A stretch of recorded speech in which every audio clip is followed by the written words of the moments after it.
the What Bitcoin Did podcast. Hi there, how are you all? Welcome to the What Bitcoin Did podcast, brought to you by Kraken, the best place to buy, sell and trade digital currencies. I'm your host Peter McCormack, and today I've got the next installment for Lightning Month. I've got an interview with Nick Carter and Pierre Rochard discussing the economics of Lightning. But before that, I've got a message from my show sponsors. So, BlockFi, and if you've been listening to the podcast over the last few weeks, you will have seen that I've been offering you the chance to submit any questions you've got to their CEO, Zach Prince, regarding their new interest accounts. So I did receive a whole bunch of emails. So thank you for that.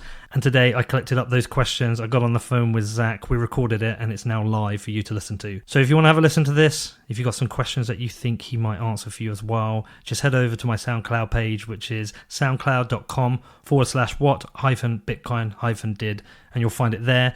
Also, let me know what you think, or if you've got any further questions, it would be great to hear from you on that. But if you are interested in finding out more about BlockFi's interest accounts, then head over to their website, which is blockfi.com, which is blockfi.com, and you can find out more there. Okay, so on to my interview with Nick and Pierre.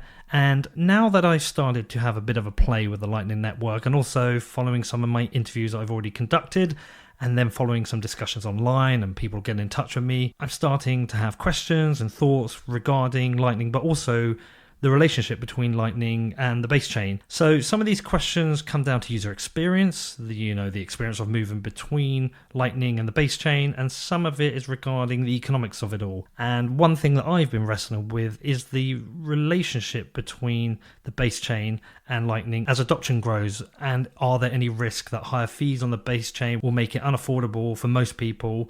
And therefore, is this fine?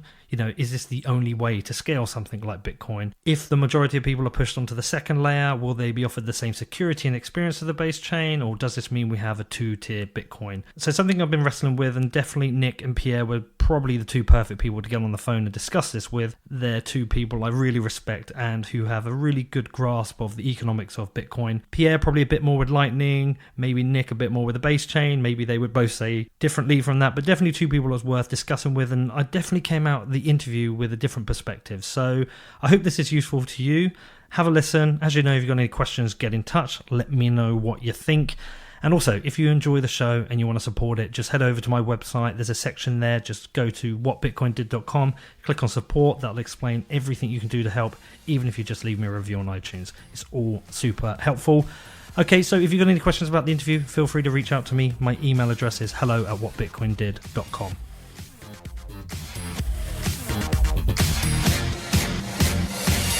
Hi, Nick. Hi, Pierre. How are you both doing? Hi, Peter. Doing great, man. Thanks for having me on. Hi, Peter. I'm doing well. How are you? I'm doing very well, thank you. Thank you both for coming on. Obviously, second time for you both.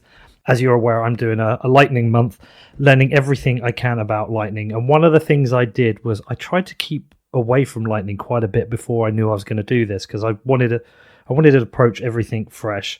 Now I've been looking at it, I've got so many different questions, so many things I want to explore. I don't know if my questions are dumb or fair, but I think we'll find a way through this session. So we'll just roll with my questions and see where we come out. A good place to start with is, one of the things that I'm trying to understand is the difference between the Bitcoin base chain and Lightning, and whether we're going to get to a stage where we have a two-tier Bitcoin, where the base chain is only for those who can afford it and Lightning is for everyone else. Any thoughts on that, Nick?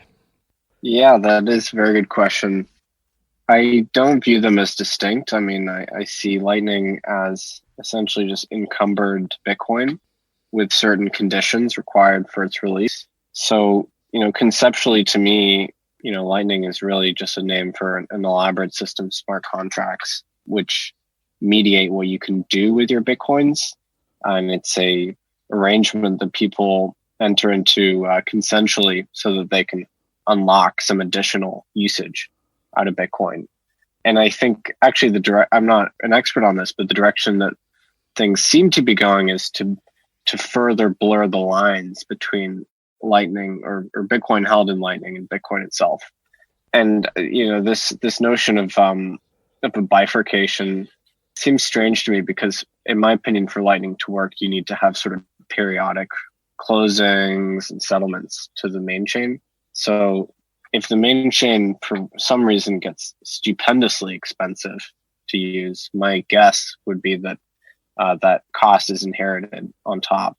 I don't think that's likely. I mean, no one has ever really worked out what the sort of required level of fees is, but it doesn't look likely to me at all that we're going to be in a really high fee regime anytime soon. So it's not necessarily something I'm too worried about. Like long term, I think that every single Bitcoin will be on Lightning, quote unquote. Like I don't think that anyone will be using the base chain except for closing a channel and simultaneously opening another one.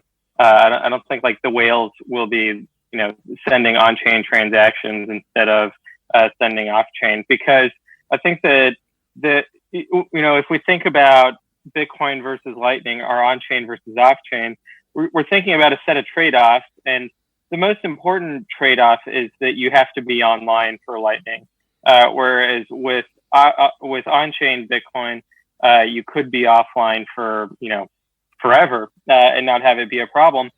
But I think that sadly, perhaps our society frowns upon people being offline for any reason, not just Lightning. So sadly, I don't think any of us are like going on long Appalachian hikes for months at a time and thus being offline for long enough where this would be a problem.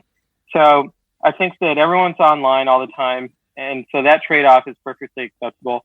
And then the other trade-off is the hot wallet situation. And I think that the technology around this is going to continue to improve over the coming years, where essentially we'll no longer worry about cold storage. Like, I think that people will be completely okay with hot wallets, and they'll be secure, and like the security problems won't be around, the software or the hardware getting hacked. It'll be about people getting socially engineered into sending their Bitcoin. So I think that eventually all Bitcoin will be on Lightning, and no one will go out of their way to use the base chain, because it's just a worse system than off-chain. I might push back on that actually a little bit. I think, I broadly agree with the thrust of what you're saying, but base layer Bitcoin still has pretty attractive properties.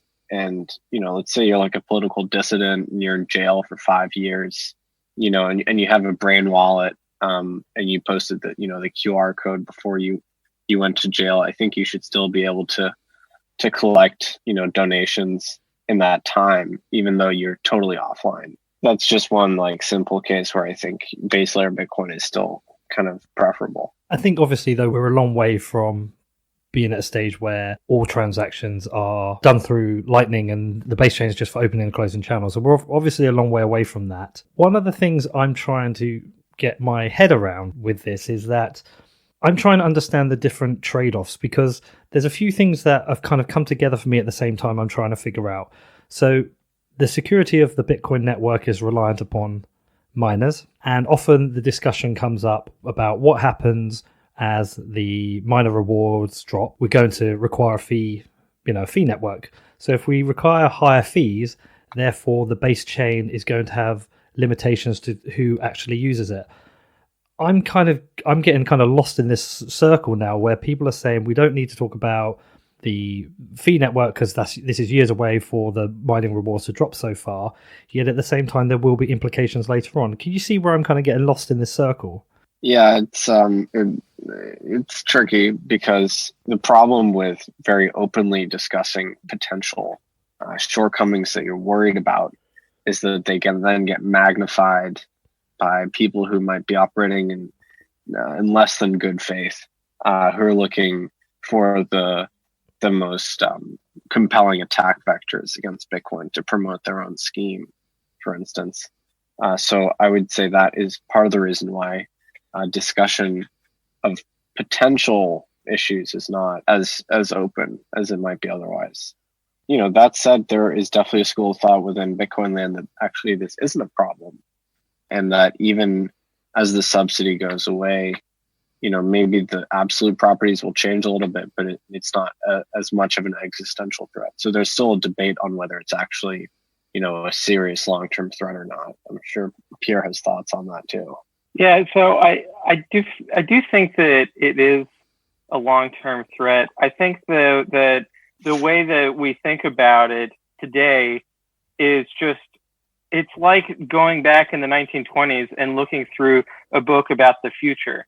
Like, oh, there's going to be flying cars like the Jetsons, or, like, and we try to project out what it's going to be like in 30 years. But then in 30 years, there's going to be some similarities. We're going to make some calls, right? But for the most part, our expectations about the future are completely unrealistic compared to like what actually happens. So I find we just have to focus on what's within our control today, rather than trying to figure out a solution to something in 30 years. And the way I see it is that basically we have to maximize the productivity of block space. And that's what's going to make it so that people are going to pay high enough fees where we can avoid having to, have a tail emission or, long-term inflation or whatever people want to call it.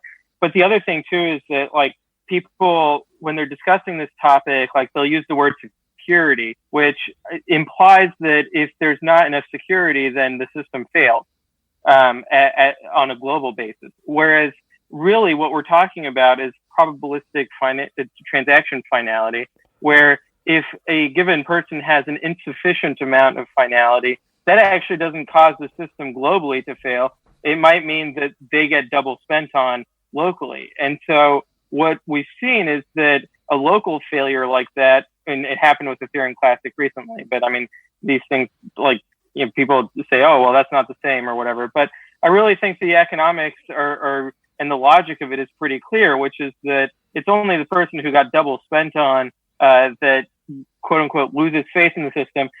But really, they're just going to wait for more confirmations. And to me, that's like the other solution to the block subsidy going away is just, all right, well, instead of waiting for that rule of thumb of 6 confirmations, now we wait for 60 or 600, and that it's not, or 6,000. Like, even that's not a huge problem for people who aren't, ordering Boeing 747s from China.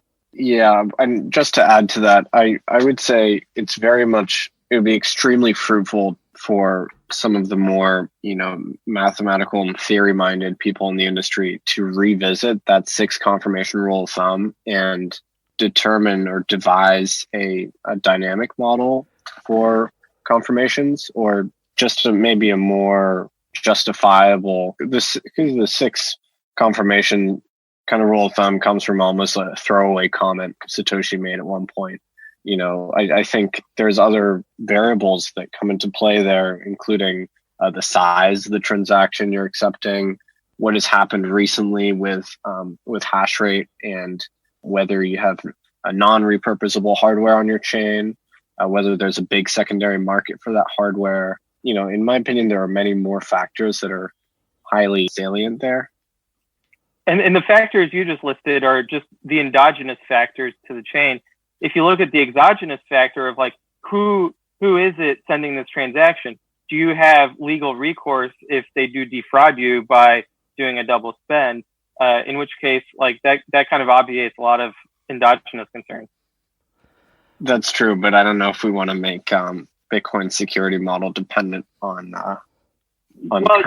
institutions. I do think that the local we're talking about local transaction finality, not Bitcoin's like global, trustlessness properties. And so in that regard, it's always going to be the case that there's other concerns than just the like on-chain situation. Yeah, I would say it's contextual. And if you have other information, why not use that to build a pattern of evidence, which then plays into the amount of confirmations you're willing to accept.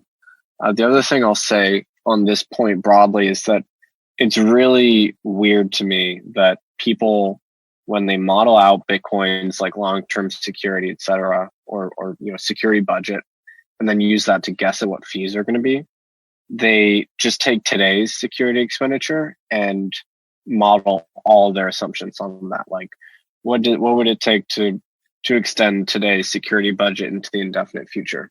To me, that's totally crazy, because the security budget today is just a function of the issuance and the price. And, the price is completely contingent Nobody has any control over that. So it could be that we're vastly overpaying for security. We just don't know, or underpaying. That seems unlikely to me. Yeah, I would argue that we're overpaying considering how we don't have any double spends. And so, like, to me, underpaying would be double spends are just so pervasive that it's making the chain unusable, or, getting close to that is unacceptable. But then having zero double spends, to me, that's an indication of overpaying, and that it wouldn't be the end of the world if we had a few a year. But yeah, totally agreed. It to me, it's pretty staggering. Actually, that Bitcoin has never had a real confirmed double spend, as far as I can tell. A malicious exploit, even though there have been issues with the chain in the past. So it would be indicative of the fact that we might actually be overpaying. So one of the things I try and do is, rather than predict what will be with on-chain fees, is try and imagine what the implication of higher fees are. So I've seen recently that the number of on-chain transactions is going up and up and up. We have the potential that through another bull market and the growth of the technology and the use cases and the growth of Lightning Network, that will continue to increase.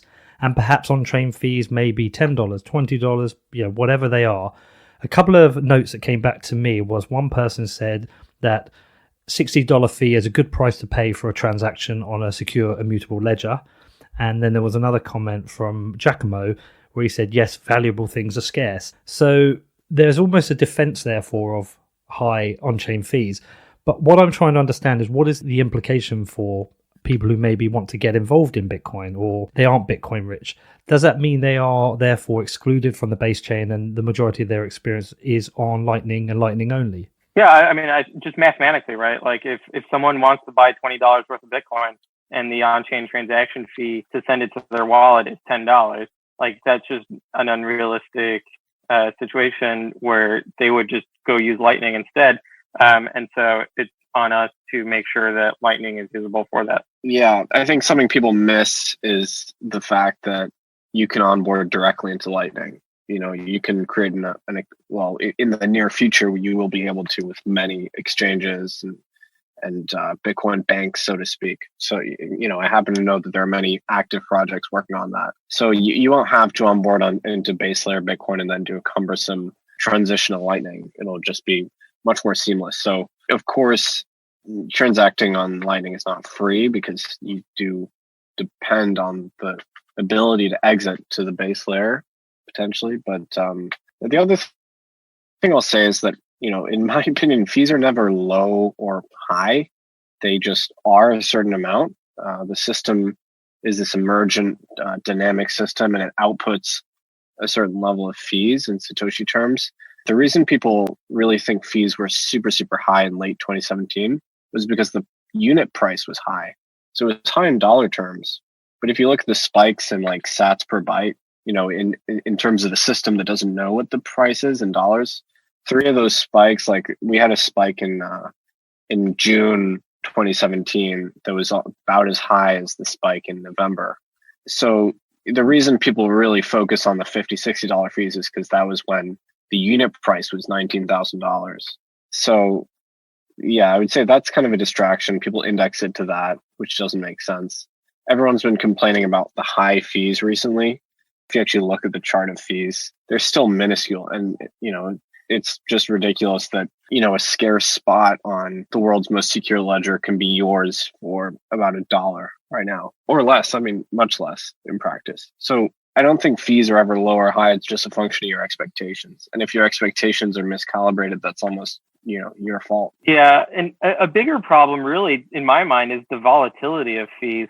So trying to have a good fee estimation so that you're not overpaying or underpaying, and the experience around that has been a bigger issue than the absolute level of fees. Yeah, totally true. And it's because fee estimation is like a 3-body problem. It kind of reminds me of trading. It's like you're not necessarily trading against some pure piece of information. You're trading against the expectations of all your other fellow traders. So when you're estimating fees, you can look at historically, what typical fee to enter an X block should be at this level of usage, and you can build those kinds of models. But everyone else is also looking at the same fee estimator. So you almost want to outbid what someone else looking at the same estimator would be bidding. So you have these weird situations with kind of feedback loops in the fee estimators. I think poorly calibrated fee estimators were kind of a cause of the crisis. You can always look back at historical, sats per byte in previous blocks and see that people were way overspending for fees. Yeah, what I'd really like to see develop is a futures market for on-chain transaction fees, so that if you open a channel today and you say, okay, I want to lock in a certain sats per byte in 6 months when I'm going to close this channel, then I can enter into a futures contract to fix that so that now the volatility doesn't affect me. Do you not think charging fees on sats per byte is a bit too confusing for most people? Yeah, for normal users, yeah. But it should be up to the wallet providers to be sensible about it and to kind of abstract that away a little bit. We've seen wallets create UIs where basically they say like low, medium, high priority. So there's ways of communicating what the underlying system is doing to the end user. But I also think that there's room for user education as well. So if we're able to learn this stuff, then I think a lot of other people will as well. But yeah, for mainstream consumers, the wallet really should be taking care of that. Say I have $100 of Bitcoin, and to me, that's a lot of money where I am. I've got it on the base chain, but over time, the fees are going up on the base chain. So will I potentially have to make a consideration of moving that all onto Lightning so that I don't end up losing most of it in on-chain fees? Yeah. Well, to me, it kind of depends on to what end you're holding those coins. So I think that Bitcoin's on-chain transaction fees are going to continue to be volatile and evolve. And it's not clear to me that it's going to be a steady linear trend up or an exponential trend up or sideways. I have no way of knowing where it's going to go. So if someone says, well, I'm going to be holding these Bitcoin for several years, then they can wait for an opportunity to move those coins at a very low transaction fee. But if they're going to be sending it, within the next few days, then and on-chain fees are going up, then yeah, there's a sense of urgency to actually getting those coins onto Lightning. But the other part of the equation too is that we don't know what future protocol changes will allow from the perspective of essentially what you're describing is someone being concerned about their on-chain funds becoming below the dust limit, sort of where it costs more to move them than the value of. Or even just moving part of it will chew up such a high percentage of their Bitcoin because of the fees. Right. So there may be protocol changes in the future where the cost of moving those Bitcoin goes down a lot. So we have Schnorr signature aggregation on the horizon. Then there's everything that we don't know yet. And that might mean that it's not a problem. But generally speaking, yeah, I think that people should be thinking about opportunities to get onto Lightning and to consolidate their outputs on chain.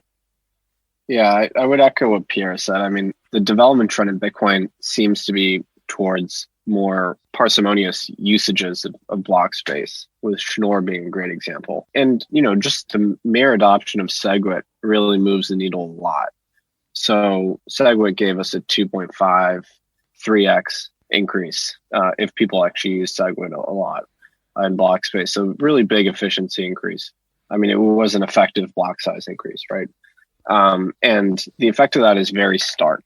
So if you look back to right now we're at a period of very high utilization of block space. It's almost the highest it's ever been, in fact. If you look back to the last time block space was, this much data was throughputing, through the Bitcoin system, it was between about December and February. So December 2017 to February 2018. Fees were never below $5 back then. And now fees, on a weekly basis are about $1. So we've already seen an increase in capacity, and the next set of innovations, they're going to be an increase in density. So there is considerably more slack built into the system now. It can tolerate a lot more usage. And there's more education too. Back then, a lot of the big power users of Bitcoin, the exchanges, were not batching. They weren't using SegWit. They were being extremely wasteful with block space. So things are really different now, and everyone is kind of shell shocked by, what happened in late 2017. But conditions are really different now. So I really don't expect fees to climb anytime soon. So really, it's just a case of putting the trust in the future technologies, optimizing the use of block space, and at the same time, in parallel, Lightning improving and having a better experience for people just to live entirely on Lightning. Right. And just to finish up, I would say calibrating expectations. If you want a spot on base layer Bitcoin, it's probably going to be a couple bucks, would be my guess. If fees are basically zero, then you do run into those instability problems the Princeton Noranian paper goes into. So I think if you want to have your cake and eat it too, you want zero fees, but you want long-term security and you want scarcity, you're probably not going to get that. Yeah, and then conceptually, kind of the way to think about on-chain versus off-chain is that on-chain, you're paying by the amount of data that you're consuming. And so there you can move hundreds of millions of dollars worth of Bitcoin with, a $2. Whereas off-chain, you're paying by the amount of value that you're moving because you're exhausting channel capacity in one direction or another. And so there, you can move $20 worth of Bitcoin for a fraction of a penny. But if you're trying to move $600 worth of Bitcoin, then it can become very expensive, to the point where it's less expensive to move it on chain instead. So there's kind of a trade-off. Just to butt in there, I just listened to your podcast with Christian Decker, and this is why it really resonated with me. He calls Lightning complementary to Bitcoin. They are priced in different ways. Lightning is great for small to medium-sized payments. It's priced basically on a bandwidth basis. And Bitcoin is great for really colossal transactions, which maybe you can wait a little bit longer to settle. So they work extremely well together. Next up, I talked to Pierre and Nick more about the economics of the Lightning Network, but before that, I got a message from my show sponsors. So Kraken, I'm now an active user of the platform. I mentioned previously that at the end of each month with the podcast, I have to balance my accounts. I have to buy some Bitcoin sometimes to pay people for things they do to help me deliver the podcast, and I also have to cash in some of the things I'm paid in Bitcoin as well, just to pay my bills. I previously submitted my KYC. I was approved up to their level 3 in under 2 hours, which was super cool. And yeah, a few days ago, I used the platform for the first time for buying and selling Bitcoin. So, my honest assessment, because you wouldn't expect anything else from me, right? Okay, so firstly, everything was super easy. I transferred my Bitcoin to Kraken, market sold, and withdrew direct to my bank account, and the money was there, I think, within a few hours. I didn't actually monitor this because I didn't know how long it would take. I didn't think of monitoring it, but when I went to my bank account, I think it was a few hours later, the money was there. So that was pretty cool. That was pretty quick, reassuring that I can exit from Bitcoin into fiat very, very quickly. I also then bought some Bitcoin. I was able to transfer it to a wallet, almost seamlessly. Now, for me, the design isn't perfect. There are parts of the experience that could definitely be improved, but I'm going to be patient with this because I've spoken to the team and I know there's stuff being worked on here. I can't give you any kind of schedule, but I know this is a big thing that they're going to be working on. And you know what? I didn't actually have any problems using the platform for what I wanted it to. And with everything Kraken are doing, especially all the investment in security, there's no other exchange for me. I'm really proud to be working with them. I'm really glad I've got them now as a partner, someone I can trust to work with. So if you want to check it out, if you want to become part of Kraken, head over to kraken.com, which is kraken.com. And also with BlockFi, and again, just as a reminder, over the last few weeks, I've been asking for people to submit questions regarding their new interest accounts for their CEO, Zach Prince. He agreed to come on the podcast with an open floor to answer any questions that you wanted for him. And I received a bunch of emails over the past few weeks with all these different questions. So yes, I got on the phone with Zach today. We've recorded it. It's up now on my SoundCloud page. So if you want to go and check that out, head over to soundcloud.com/what-bitcoin-did, and you'll find it there. Let me know what you think. Let me know if you've got any more questions. And if you are interested in BlockFi's interest accounts, then I suggest you head over to their website, which is blockfi.com, which is blockfi.com.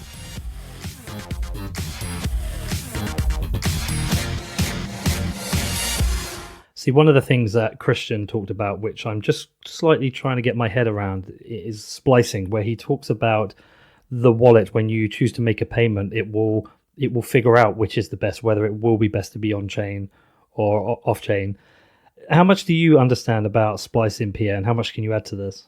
I definitely don't understand any more than I understand a lot less than Christian Decker understands.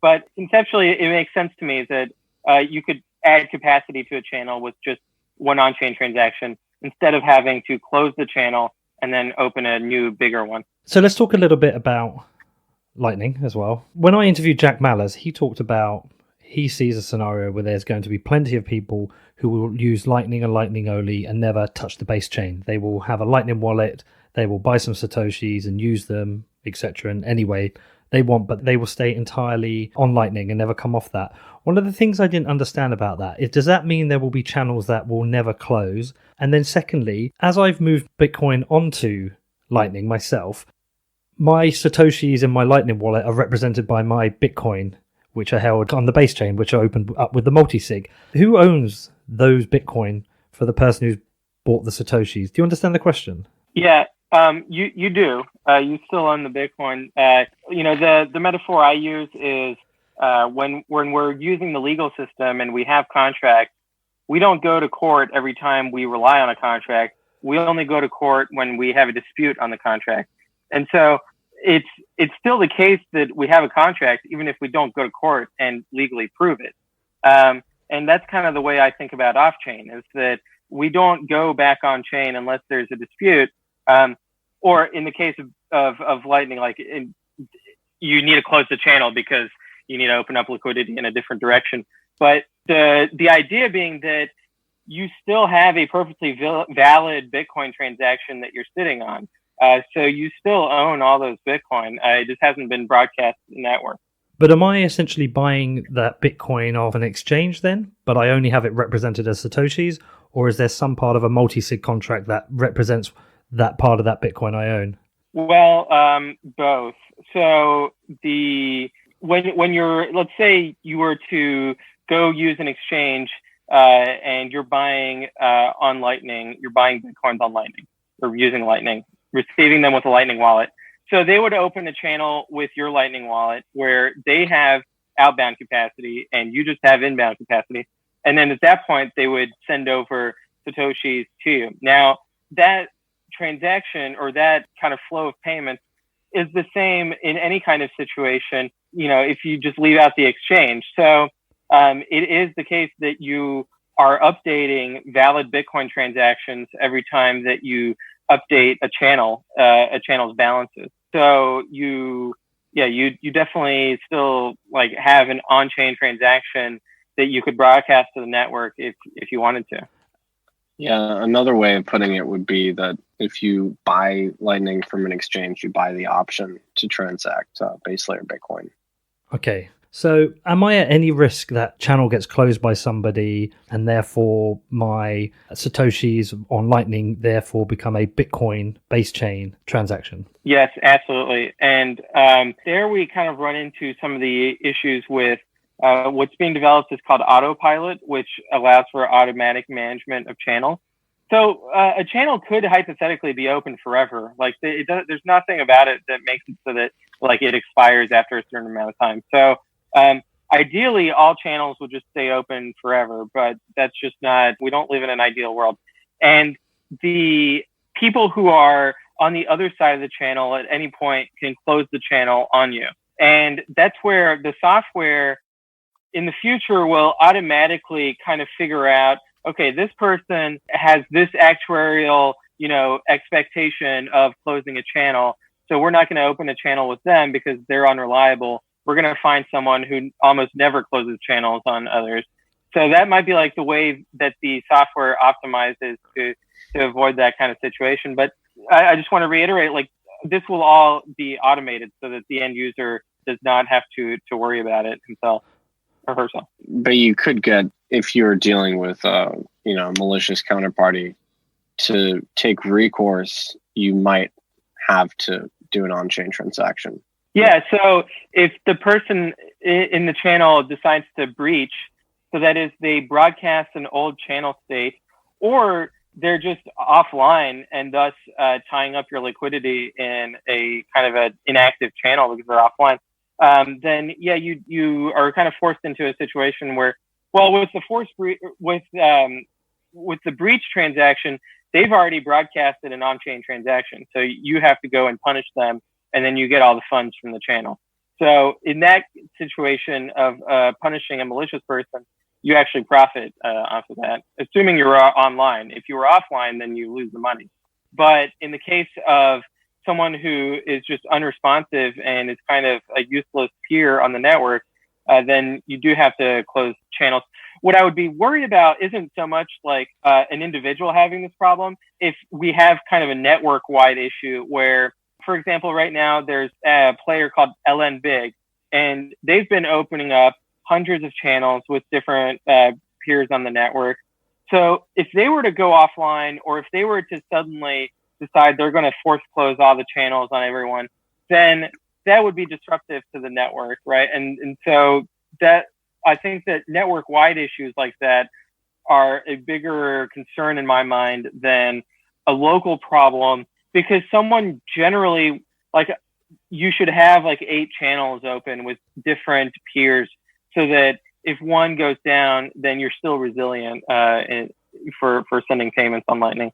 This is why I'm actually, not to second guess Jack Mallers, who knows a lot more about Lightning than me, but this is why I'm a little hesitant to say that users will always transact on Lightning. Like these, these situations where you need on-chain recourse are likely vanishingly rare, because the attackers can basically be punished. But you still, to protect your interests, you still need to be able to transact on-chain under certain circumstances. Right, and so the channels maintain a reserve balance for making an on-chain transaction. So, and the peers are constantly renegotiating that reserve balance. And what I noticed with the latest fee spike was that if someone had a channel open that was for 50,000 Satoshis, the reserve kept growing until it took up the whole channel. So we kind of have to watch out for that as well, where if we have to open channels that are large enough to justify having a larger reserve that is for kind of the fallback mechanism of falling back on chain. So one of the things that stands out to me in my world of looking at everything as dumb as I can is that in the simple world of Bitcoin, I have a wallet. If I have to make a payment to somebody, I put their addressing, set the amount, and I put low, medium, high with my say price, and it sends. And at some point in the next hour or two, it confirms. It's very simple and it's very easy to understand. In the world of Lightning now, in my limited exposure, there's so many other things I have to think about that I don't have to think about with Bitcoin. I have to think about channels and channel capacity and what happens if it gets closed. It feels very, very complex. And does that concern you at all? Because for me, I think it's putting me off using Lightning. In my view, the complexity is partly due to the newness. It's hard and unfamiliar to us to think about payments this way as, essentially a bandwidth that can be consumed. I think, partly you're epistemically very comfortable with Bitcoin itself because you understand it very well.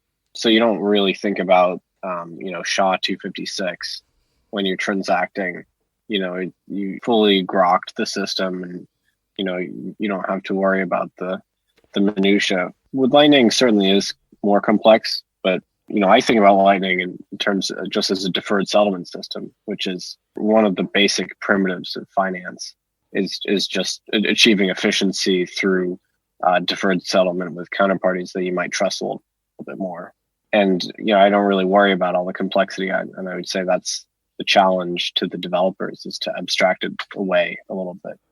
But certainly it's new to most of us, and hence maybe more challenging. So these complexities are really just building blocks to a future final easier solution, as probably Bitcoin was probably very complex in the first few years and it's got itself to a point where it's really easy to understand. Is that what you're kind of getting at? Of course it was. Yeah, I mean, compare the difference between using Square's Cash App, to get Bitcoin to the way you had to get it in the early days. And, you had to run your own node and et cetera. I mean, I still recommend running a node, but acquiring and using Bitcoin was way more complex and required, much more sophistication back in 2010. Yeah, and I mean, I still hear people complain about addresses being like random numbers and letters instead of like having an email address or something like that. So people, there's still concerns about Bitcoin's base layer UX. And then on kind of the way that payments are done on Bitcoin, like that's not great either from the merchant's perspective. Like when I worked at BitPay, like overpayments and underpayments and payments that were late essentially, and people were trying to game the exchange rate and all of that. Like those were problems, and those problems are largely solved with Lightning's invoicing system. So I think that there's UX gains with Lightning as well, aside from just the cool experience of seeing a payment instantly get confirmed. Or, sorry, not get confirmed, but you know what I mean. The other thing is that we can afford to indulge in some more complexity because we're progressing in this layered way. So I think it's important that the base layer system is fairly simple, but we can experiment and try, really complex features on Lightning because the costs of failure are less. If Lightning fails, Bitcoin itself is totally intact. Pierre, how much can you tell me about how the fees in Lightning work? And there's been a lot of talk about the need perhaps for Megahubs. Can you talk to me about that and explain how that works and what the risks are and what the fears are? Yeah, sure. So if you have a channel open directly with the person that you're sending money to, then you don't pay any Lightning routing fees, but you do pay an on-chain transaction fee to open that channel and then eventually to close it. The problem with doing that is that now you have to open a channel to send every single person that you're sending money to. That's not very useful. So Lightning allows you to route payments where you can be connected to a node, and then that node is connected to the person who's receiving the money. And you're able to use them to route your payment, and they charge you a routing fee for that service. And they actually can set that fee themselves. So that means, and it's publicly advertised. So if you open up 8 different channels, that means that you have 8 potentially different routes to get to someone else, which means that you can pick whoever is advertising the lowest fee and be able to send the payment that way. So that means that like this should be a fairly competitive market. Now, the advantage of having centralized routing nodes is that then you're minimizing the number of hops. So if everyone is connected to one routing node, then everything's going to only be one hop, and there's only going to be one routing node charging fees. So that would be like very efficient. The problem with that is that it's not very resilient. If that one routing node goes down, then the whole network essentially falls apart because no one can route any payments to anyone else. So what we're seeing right now with like the current evolution of the Lightning Network topology is that we're in between those two extremes. And so there are big routing nodes that are emerging, but at the same time, most people are connected to many different nodes. So it's not like those big routing nodes have some kind of outsized economic influence or are a big risk to the network if they were to go down. Now, what I think we'll see with the routing fees is that right now, it's a very inefficient market. There's very rudimentary tools for managing like what should my routing fees on channels be? And then also like how do I rebalance things so that I continue to route efficiently as capacity gets depleted in certain directions. So like all of these things that really they need to be automated. Like there's a massive amount of work to be done there. And so to me, Lightning is still very much in the Stone Age, but we have a very like I can see the horizon and I can see like what we can do imminently with the existing technology. And there's just a lot of infrastructure that needs to be built up around that. Now, I was just talking about the routing fees, but I think that actually a bigger source of fee revenue or fee cost, depending on which end you're on, so far has been about getting inbound capacity.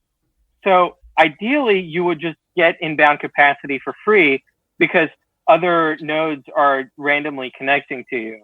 But that actually takes quite a long time because the current iteration of Autopilot has this model called preferential attachment, where it'll preferentially attach to larger nodes and then also attach to smaller nodes. And so that means that like the larger nodes are accruing more and more channels, and it can take a little bit of time if you're a smaller node to just get inbound capacity for free randomly from other peers. So services have emerged where if you need to receive payments or you want to be routing payments and you need inbound capacity, you can go and pay someone to open a channel with you and provide that inbound capacity. So there's Bitrefill's 4 product that does that. Lightning Loop does it in a like trustless, atomic manner with one on-chain transaction, and we can get into like how that their product works, called Loop. And then I have lightningpowerusers.com, of course, which is my website where you can buy that inbound capacity as well. So I think that we'll continue to see like new pain points where there's like an opportunity for some people to make money, and it's going to cost other people money. Like in this case, it costs merchants money because merchants have to go pay someone to provide inbound capacity to their node so that they can be, shipping orders and receiving payments. So eventually, like what I'd like to see is for there to be a protocol level marketplace essentially for capacity where we can have a decentralized exchange for inbound capacity. But we'll see how realistic that is. And another thing, Pierre, I wanted to ask you about is obviously there's an on-chain fee when you open a channel. I guess for you to benefit from the low cost of using the Lightning Network, you've got to hit a certain number of transactions for that to become economically worthwhile. Because if you're opening a channel just to send a single transaction, unless you need a fast transaction, there's no real benefit, right? Yeah, that's correct. So it really has to be the case that you plan on reusing this repeatedly. Otherwise, it's like getting a rechargeable battery and throwing it away after the first use. Are the fees going to be high enough within the network to make it economical for these mega hubs to be out there providing capacity? Well, we don't know if we have no idea of knowing really. I think that there's different theories about whether it's going to be hyper competitive where the revenue is going to be very small, or it's going to be like a loss leader where people are running a routing node, but they're providing other services that are ancillary to that that benefit from having access to a routing node, and that's where they make money. Or that routing is actually going to be profitable specifically for people who specialize in it and actually have skill about essentially being a trader, right? Where they are trying to figure out, all right, where is there a high demand for capacity on the network? Let me connect to a node in that area of the network. And then I know that, I'll connect to a node in this opposite side of the network or whatever it is. And then I'll be able to route lots of payments. So there's different views on how profitable that's going to be. And then on a macro level, if, we were talking about the trade-off between on-chain and off-chain. So the point at which it makes more sense to send a payment off-chain versus sending an on-chain transaction, that equilibrium is going to constantly be changing. And so we'll see as on-chain fees go up, will that cause routing fees to go up? Where essentially now a routing node is saying, well, the cost of me opening and closing channels went up. So now I have to pass that cost on to people who are using my routing node. And so I'm going to charge higher routing fees. So I think that's definitely a plausible scenario. But we just have to see it in practice and run the experiment. So it feels like everything is just very exploratory. We're still very early. We actually need to see how people are using Lightning and seeing how it kind of handles the pressure and the stress of lots of people on it, so that either those who are running these mega nodes can see what the economics are for themselves, but also for developers to react and prioritize developments that improve the experience. Yeah, that's right. And I think that if you talk with the developers, it's interesting. They see their job as making it so that it's not profitable to run a big routing node, because that introduces this issue of centralization, right? Where now this network is not as decentralized as we wanted it to be. And it kind of plays into the hands of the critics of the Lightning Network. Right, okay. All right, well, listen, this has been great. It's been useful. I'm trying not to, because I'm doing so many interviews this month, I'm trying to not leave them too long. Is there anything either of you want to add? And also, just as a final question, Is there any parts of it, of the Lightning Network, you have larger concerns about? And go to you first, Nick. No, the main thing I'm worried about is actually just expectations management. There's always a curious divergence between the very cautionary things that the actual developers working on Lightning will say about its ability to mainstream itself and absorb a huge amount of capacity and work well for everyone, even unsophisticated users. And there's a contrast there between what they say and then between what just boosters essentially say.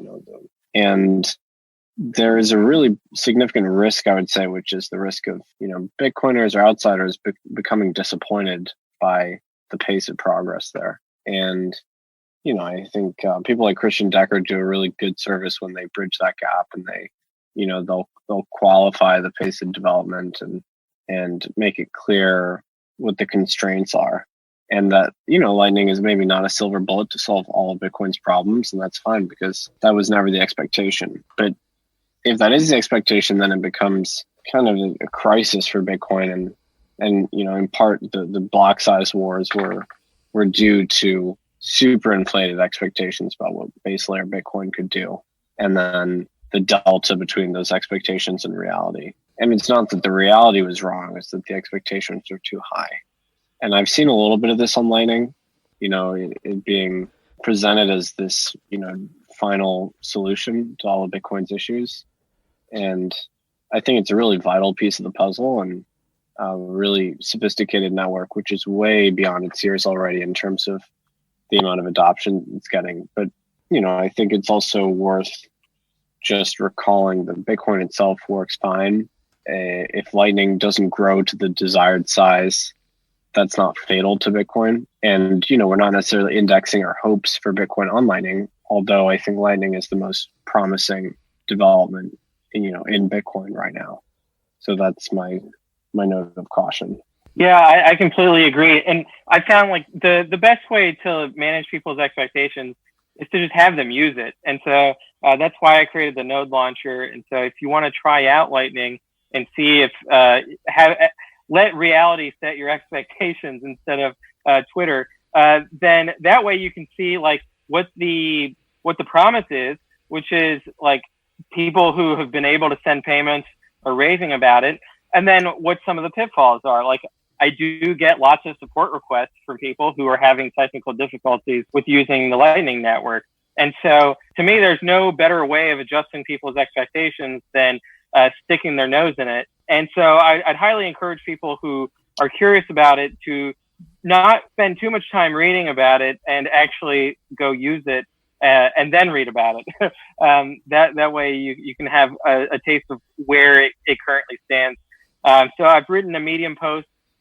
It's the Medium post, actually, I just edited it. I deleted 2/3 of it because it has gotten so much simpler with new versions of the node launcher. So definitely go check that out. And then I guess my closing thought would just be that I do think that having a system, whether it's Lightning or something like it, where you create a lot of demand for on-chain transactions and inelastic demand, where essentially like there's no substitution effect if on-chain transaction fees go up, where people are going to start using Litecoin instead. So having inelastic demand for block space, I think, is going to be key to driving up transaction fees to a level where they are providing suitable transaction finality, and we don't end up in double spending hell when the block subsidy have an increasing amount. I mean, my kind of summary is that it's just super early. If anything, it's still a bit of a toy. It's a bit of a plaything. I think you have to have a certain amount of knowledge and you have to have a certain amount of experience. It's not, I don't think it's a commercially ready technology for the masses yet, because there's too many complexities around using it. That's my experience so far. But at the same time, the handful of times I have used it, it's been mainly a pleasure and I haven't really had any problems. I don't think it's a smooth journey from the Bitcoin base chain to using Lightning just yet. No, and many earth-shaking technologies start off looking like toys. Yep. The reason I think people are so excited about Lightning in spite of some of the UX difficulties of using it, is because it speaks to the layered scaling approach on Bitcoin. And so far, it's proven itself to work, which, for the longest time was just, it was just a far off, deeply held belief and hope, but it wasn't a reality. So the fact that in, these last few years, we've come from, discussions on mailing lists to a paper and then a specification, and now, many competing viable implementations, that is pretty astonishing. And it reflects a maturity of thought within Bitcoin land, that we have conceded that we can't just open that block space throttle indefinitely.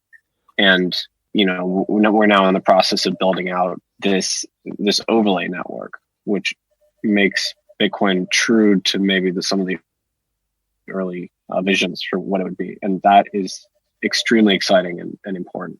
I think that like Bitcoin as an investment and as something that people buy, like to speculate on, is going to have much faster and has had, arguably mainstream adoption, like with the Cash App or with Robinhood, and I think that's going to continue, and that's going to like move much further ahead than Lightning will.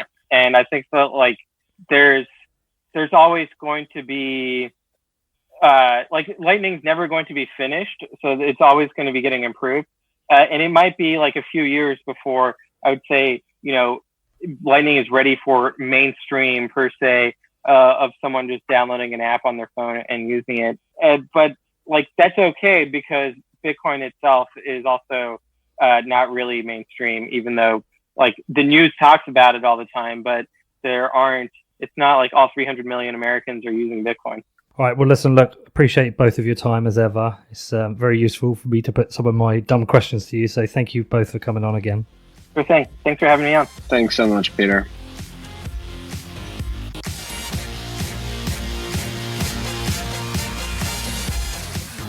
Okay, so what did you make of that? Was that a helpful interview? It definitely was for me. I went into the interview with all these questions and concerns and possibly, if I'm honest, criticisms. But a few things started to fall into place during the interview. Firstly, when Nick talked about expectation management, me as a UX person, when I'm looking at Lightning and using it, I'm kind of treating it like a finished product, which is probably unfair because we are super early with this. There are so many things being worked on and things being figured out. And as people have said, look, this is reckless time. This is essentially a beta. It's time to get in there, play, move some money around, see what happens. And then the devs can learn from this and they know what to build on to make the experience better or kind of fix things that maybe don't work in the way that people expect. One great point is that if you compare the experience of buying Bitcoin with the Cash App now to, say, with Bitcoin in 2010, the experience now is infinitely better because things have developed. The Bitcoin ecosystem has grown. New technology has been developed. And essentially, Lightning's kind of in the same place, right? It is a new technology. It is this new second layer on top of Bitcoin that we've not really had before. So I'm starting to understand that this is about building the building blocks themselves. Start with the basics of Lightning, let people play with it, and the future building blocks will come into place to improve the experience. So Lightning will probably look very different in a year, and then in 3 years and 5 years. And probably the best thing now is to have a little bit of patience, a little bit of trust in the devs. So that was really useful to me. Also, it's really useful to me to understand that actually a lot of the discussions about or criticism with Lightning potentially come from people who are opponents to it. So they're looking for a problem. They're looking to jump on it when there are people who are aware of things that maybe don't work in the right way and are aware of the future dev plan. And because of that, I've actually agreed with Christian Decker that he's going to come back on. We're going to do another interview next week, like Christian Decker 2, Lightning Month, where I'm going to expand with him on those technologies that he's talked about that are coming, that people are working on to improve Lightning. So yes, I hope you enjoyed the interview. It was definitely useful for me. I definitely came out of it with a different perspective or a different feeling about the status of Lightning. And as ever, if you've got any questions, feel free to reach out to me. It's hello@whatbitcoindid.com. I can't be bothered to go and do all the bits that tell you how you can help support the show. It's late. I just want to get this one out. So listen, if you do, just head over to my website. It's whatbitcoindid.com. Click on the support section. That will explain everything. Lots more interviews come in. Going to be banging these out over the next couple of weeks. Feel free to reach out to me if you've got any ideas, if you've got any suggestions. My email is hello@whatbitcoindid.com, and I can't wait to hear from you.